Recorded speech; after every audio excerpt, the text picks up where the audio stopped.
Let us get to exercise 8.3, which is based on complementary angles. For 2021-22, this exercise is not in the syllabus, though I don't find any reason why one exercise or one concept should be deleted. But it is a very important concept and you should not miss it. Now let us see what is the meaning of complementary angles. Two angles whose sum is 90 degrees, they are called complementary angles.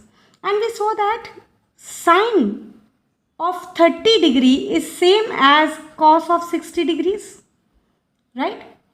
So we can say that sine and cosine are complementary of each other. Let us see how do we get this. Now let's write down the value of sine C. Now what is sine of C? Formula for sine is perpendicular upon hypotenuse. So for sine C, perpendicular is AB and hypotenuse AC. So value of sine C is AB upon AC. Now can I write sine of C as, can I write angle C as 90 minus angle A? So I can say that sine of 90 minus angle A is equal to AB upon AC. Also let us write down the value of cosine of A. For cos of A, base will become AB and formula for cos is base upon hypotenuse. Now base is AB and hypotenuse is AC. So can you see that these two are exactly same? So in other words, I can say that sine of 90 minus A is equal to cos A. So in fact, full form of cos, that is cosine, has been derived from complementary of sine. Similarly, if I write cos of 90 minus A, it is going to be sine A. What are the other pairs of complementary angles? Secant of 90 minus A will be complementary of secant, that is cos sec A, complementary of secant, and vice versa. Cosecant of 90 minus A is equal to secant of A. You can say complementary of complementary. So complementary of complementary, and we again get the same angle, that is secant A. And the last pair is tangent of 90 minus A is equal to cotangent of A. Complementary of tangent, that is cotangent A. And cot of 90 minus A should be equal to tangent of A. So this is the set of complementary angles which you must remember, and there is hardly anything to remember in this because it is very simple. If you are having some angle, you have to find its complementary. So just if there is no co means complementary. If co is not present, you put it, and if co is present, you remove it. See, in sine, co is not present, so complementary of sine will be cos, cosine, cosine. Complementary of sine will be cosine, right? And complementary of cosine will be sine. So if we do not have a co, we put a co, and if we have a co, we remove the co. That's it.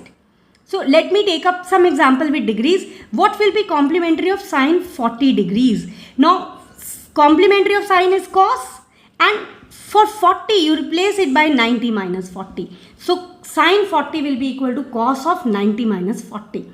So you have to do two things. First thing is that if there is a co, then you remove it, and if there is no co, you put it. Secondly, write the complementary of this angle, 90 minus 40. Suppose I write here sine of 90 minus 40. So complementary of sine will be cos, and complementary of 90 minus 40 will be 40 itself. Alright, so these are the two steps you must remember, and whole of the exercise is based on these basics only. So let's get to the exercise quickly.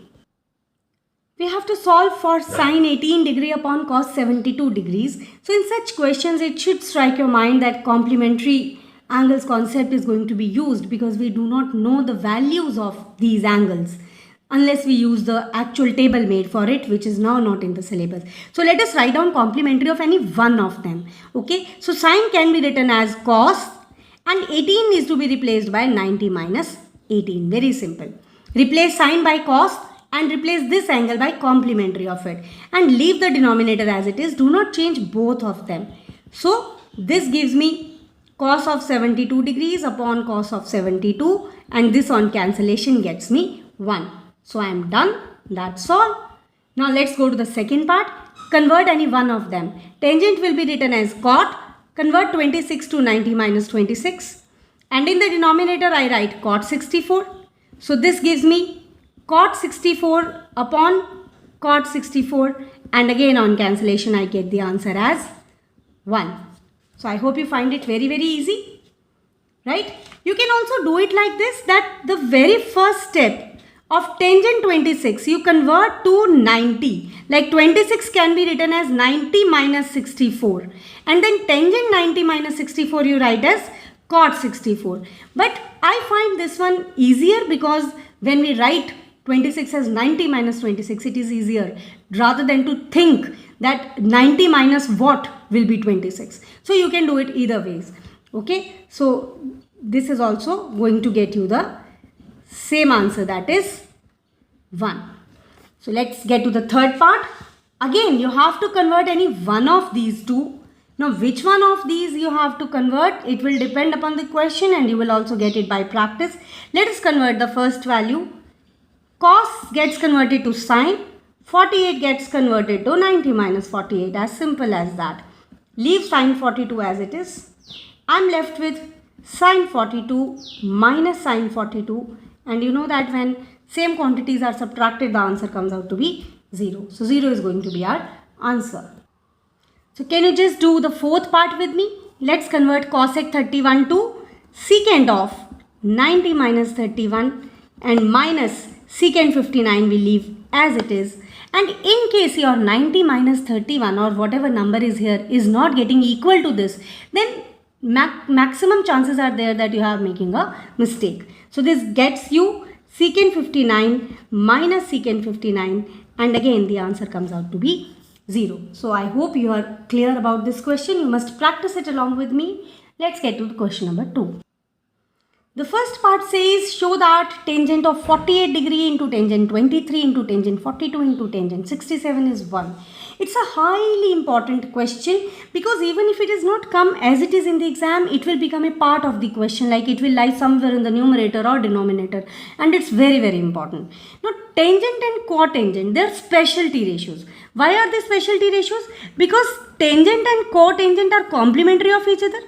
Tangent theta is cot 90 minus theta, and also they are reciprocal ratios of each other.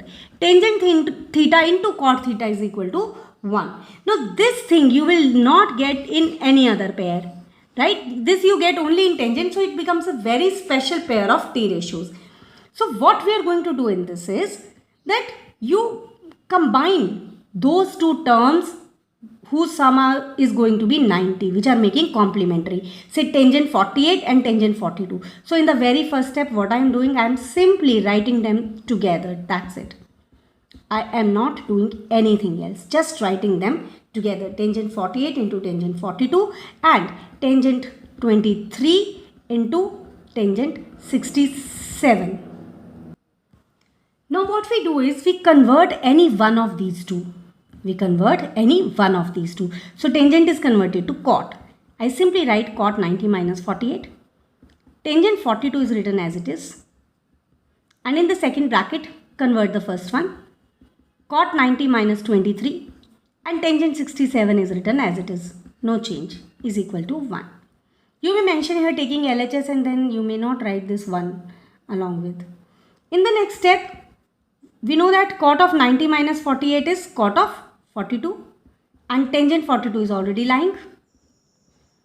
Here we get cot of 67 and tangent 67 is already lying. You must give the reasons here. You know, when you are writing this step, just give this reason that tangent theta is equal to cot of 90 minus theta. In subjective, you need to give these reasons. Now, we know that cot theta into tangent theta is 1. So, you may directly write 1 here or you may increase one step. I have tangent 42 as it is. Cot 42 can be written as 1 by tangent 42. Similarly, in the next term, I have tangent 67. Cot 67 goes in the denominator and becomes tangent 67. So this on cancellation gives me 1. This on cancellation gives me 1. 1 is equal to 1. Hence proved. right? And here again you need to give the reason, because cot theta is equal to 1 by tangent theta. For subjective, these reasons have to be given. You may even omit this step and you may directly write 1 giving the reason that tangent theta into cot theta is equal to 1. So I again repeat, this is a highly important part because it comes as a sub part in the questions, right? So let's go on to the second part. For the second part, I am using the concept of taking LHS so that you get to know both the methods. Now in LHS you see cos 38 into cos 52.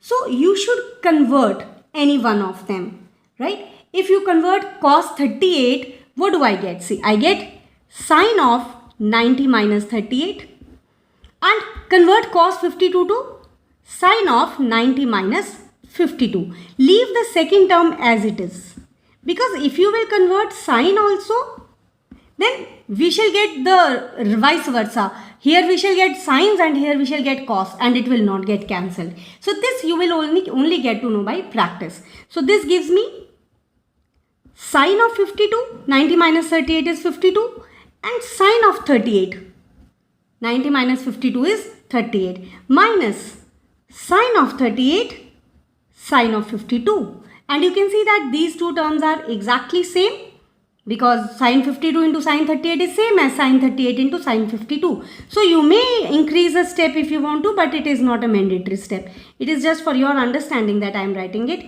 But you can omit this step if you want to, and this gives me 0, which is equal to RHS. Here you will have to write like this, and hence proved or hence verified. So I hope you understand both the methods of writing and you understand the concepts also. Let's get to question number 3. It says if tangent 2a is equal to cot of a minus 18, where 2a is an acute angle, find a. See, this line is very important, though you don't have to do anything of this line in the question, but for concept it's very important, because complementary angles concept holds good for angles between 0 and 90. So this line is mandatory to be written, but otherwise you don't have any use of it while doing your question. So let us convert tangent 2a to cot. So what was the trick? Convert tangent to cot and convert angle to 90 minus angle. So tangent 2a will be cot 90 minus 2a. Right hand side as it is, no change. Now see, this is cot of some angle and it is equal to cot of some angle. So these two angles must be equal, then only they can be equal. But please do not cancel. Do not cancel. These are not going to be cancelled. We'll simply write on comparing. On comparing, I get that this theta angle is equal to this theta dash, means 90 minus 2a must be equal to a minus 18. Then only their cots can be equal, right? Now it simply becomes an equation and you need to solve it. I get minus 3a is equal to minus 18 minus 90. So minus 3a is equal to minus 108, and a comes out to be 36 degrees. Very simple. I hope you understand this. So again I am repeating, do not cancel. Cancelling out this cot with cot is absolutely wrong. Question number 4 says if tangent a is equal to cot b, prove that a plus b is 90. So clearly we are going to apply complementary angles concept. Tangent a can be written as cot of 90 minus a. Again the same two steps, converting tangent to cot a to 90 minus a is equal to cot b. Now again on comparing, please do not cancel. Again on comparing, 90 minus a is equal to b. If I take a to right hand side, I get 90 is equal to b plus a, or I can write it as a plus b is equal to 90, which I have to prove. So hence proved. I hope you are clear with this. Question number 5 says if secant 4a is equal to cos sec of a minus 20, where 4a is an acute angle, find the value of a. Again here 4a is an acute angle. You can see that it has to be written because this concept is for angles between 0 and 90, right? So let us convert. Secant 4a can be written as cosec of 90 minus 4a. Again the same two steps, and this is given to be equal to cosec of a minus 20 degrees. So again let's compare. What do I get on comparing? 90 minus 4a is equal to a minus 20 minus 4a minus a gets you minus 20 minus 90, or you can also take minus 4a to the other side. It is one and the same thing. Minus 5a is equal to minus 110, and a comes out to be 22 degrees. Negative sign gets cancelled, and I hope you get it. Question number 6 says, if ABC are interior angles of a triangle ABC, we have to show that sine of B plus C by 2 is equal to cos A by 2. So let us pick up LHS. In LHS, I have sine of B plus C by 2. Let us convert it to cos. I get cos 90 minus B plus C by 2. Now see, this is a single term, B plus C by 2. So what I do is, I take LCM here. If 2 is the LCM, 90 into 2 is 180 minus. Now when I write this B plus C, I open the negative sign, which is minus B minus C. This is a step which you must take care of, that since B plus C was a single term, but when I multiply it with minus 1, I get minus B minus C. Now you see, what is the use of this 180? Or in other words, if I ask you, what is the use of this angle ABC or interior angles of triangle ABC? Doesn't it give me the result that A plus B plus C is equal to 180? Why? Because they are angles of a triangle. So I just replace them here. Cos of 180 is replaced by A plus B plus C. Minus B minus C are already lying. And getting cancelled B and C, I get this is equal to cos of A by 2, which is equal to RHS, and hence proved. So very easy. I hope you understand it. Let us get to the last question of the worksheet of NCERT. Express sine 67 degree and plus cos 75 degree in terms of T ratios of angles between 0 and 45. Now we are not supposed to simplify this. That is why you see there is no connection between 67 and 75. We are only to bring them to angles between 0 and 45. Means we have to focus on the angle. It should be between 0 and 45. There can be any T ratio. In place of sine we can have anything else. So let us convert sine to cos. I get cos 90 minus 67 plus, and cos needs to be converted to sine. Sine 90 minus 75 degrees. And our work is done. We just need to solve it. So this gives me cos of 23 degrees. 90 minus 67 is 23 plus sine of 15 degrees. 90 minus 75 is 15. Now our focus was on angles. That angles should be between 0 and 45. Here we can have some other T ratios. That was not a problem. So I think you are clear about it. So this is the answer. I hope this complete worksheet is clear to you. Students, particularly of this 2021 batch, please do not miss this worksheet. It needs to be done. I hope if you like the video, please do not forget to share and subscribe. And as always, happy practicing. Thank you so much.